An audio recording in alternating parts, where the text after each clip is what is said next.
This broadcast of Pennsylvania Newsmakers is presented by the State System of Higher Education.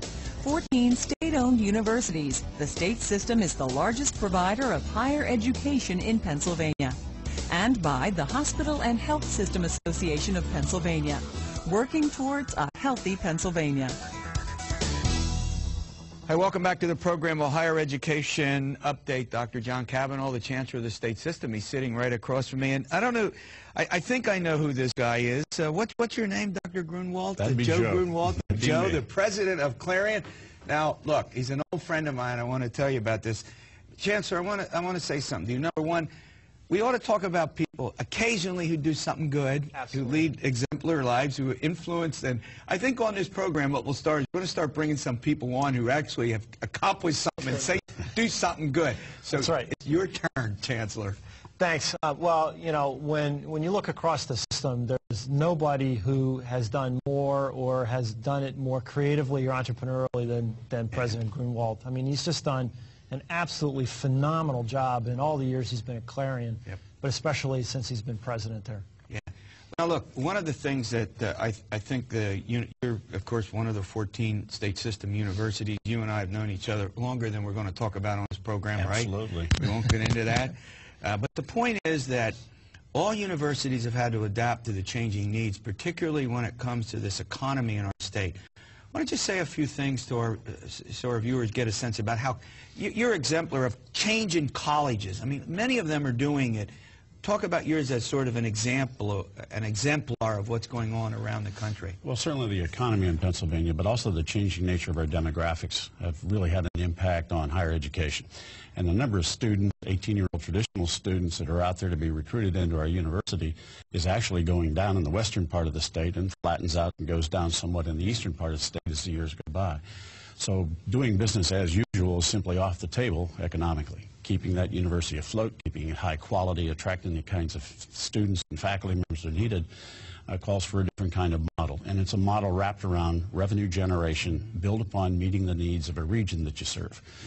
Sometimes that means you got to go off campus. You can't do the same old things in the same old way. Sometimes that means you use distance education, you use off-cycle timing, you use real-time education, and sometimes you use streaming video and other technologies to deliver. So Chancellor, the education is just simply not the way it was when you and I were in undergraduate and graduate school, and it's not likely to ever return. No, that's right. You know, there will always be a place for the face-to-face traditional classroom.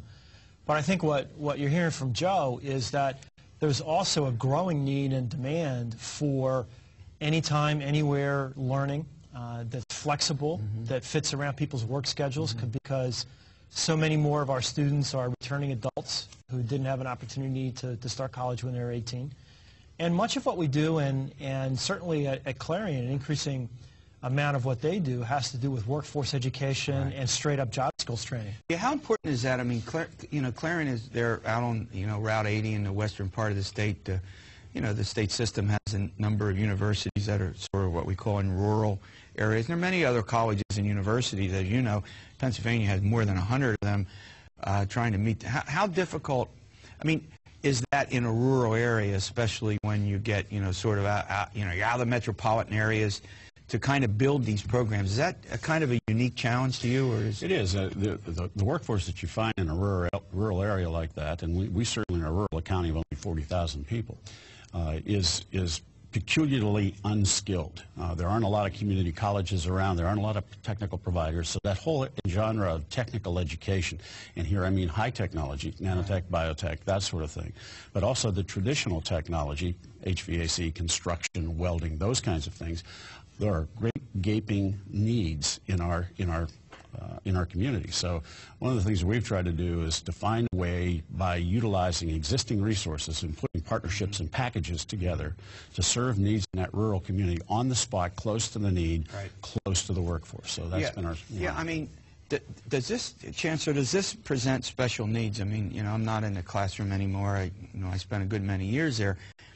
But now when you're trying to attract students, I mean, the state system has a large number of indigenous students, probably more than any other educational system, with the exception of the community colleges in the state. What kind of special considerations do you have to give when you're trying to attract students, a lot of first-generation students? Well, I think it's two things. One is a welcoming environment that provides the kinds of educational opportunities the students are looking for. Right. But more importantly, especially for first generation, the support structure necessary to get them through things like financial aid, to make sure that when they get there, they can transition successfully, can deal with any academic issues that they might have had in high school. And, you know, Clarion, again, is another great example because there are a couple of ways that first-generation students can come to Clarion. One is to the main campus, but the other is to the branch campus in Venango County in Oil City. Right. And these are rural places that there wouldn't be an opportunity. That's right. Yeah, we're going to take a break. I want to talk a little bit about that because in the studies that I've seen over the years, people still pick colleges based on the region. I mean, particularly when you get to a lot of first-generation students whose parents are not wealthy and who don't maybe can't and don't want to take on, you know, a huge debt. So education, in a sense, has to come to them. All right, we're talking with the president of Clarion University and the chancellor of the state system. A lot of titles there, but we'll be back in a moment. This broadcast of Pennsylvania Newsmakers is presented by Highmark Blue Shield, changing the way health plans work for business with a variety of plan options for employers and more choices for employees. Information is available at highmark.com. Have a greater hand in your company's health. And by the Pennsylvania Healthcare Association, the future of long-term care.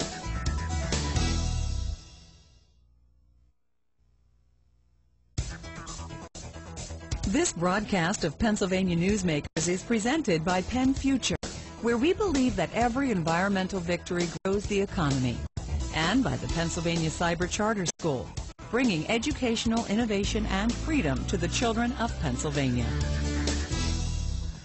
All right, let's talk a little. I mean, when you get down to the core level here, why should our viewer, I mean, why should anybody care? I mean, talk specifically about, you know, a program that you have that people out there can say, this matters, this brings jobs, this educates kids. One of the big regional needs that we have educationally is to provide technical education, traditional technical. Here, it's as a result of having no community colleges north of I-80 or west of State College. Right. None. That's an entire quarter of the state. And that essentially is our market footprint. We deliver an Associate of Applied Science and Industrial Technology with typical concentrations, so whether it's welding or heating, ventilation, air conditioning, or some really upscale technologies like line worker, substation operator. So let me interrupt you right here. Now, what we're talking about are real needs in the economy for vocational and professional and skilled jobs that are good paying. Go on, finish my thought. Absolutely so. And these kinds of jobs are of crucial need in a rural community. When you're talking, for example, about a line worker program, these are the guys that climb the telephone poles that take care of our power. The average worker is 55 years old, and so half of the workforce goes away in the next 5 years. So we need to provide... I've not heard that point made before. We need to provide technical workers that can climb those poles and do that work under power, or we're going to have trouble in our utility system. So we partner with First Energy Corp, where they provide the technical training.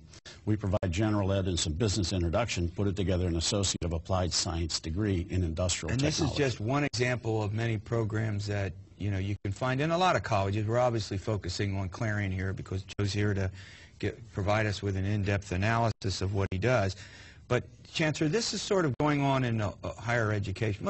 Maybe more public universities than private, where they're still, not totally into, still a lot of liberal arts and professional programs. But are public universities been more adaptable in that respect, do you think, a little bit? I think that's right. Certainly in our case, we see it as a major part of our mission, as Joe pointed out, in the whole quarter of the state that lack community colleges. It's really part of our mission to bring those education programs to those students. All right, we're out of time. I was going to ask you to talk a little bit about your budget. Will you come back and do that? Absolutely. We want to talk a little bit about budget. What wouldn't be our program if we didn't talk about state funding for somebody. At any rate, it's great having you on. Good luck with your future, all right? We'll see you next week for another edition of Pennsylvania Newsmakers, and as always, you stay well.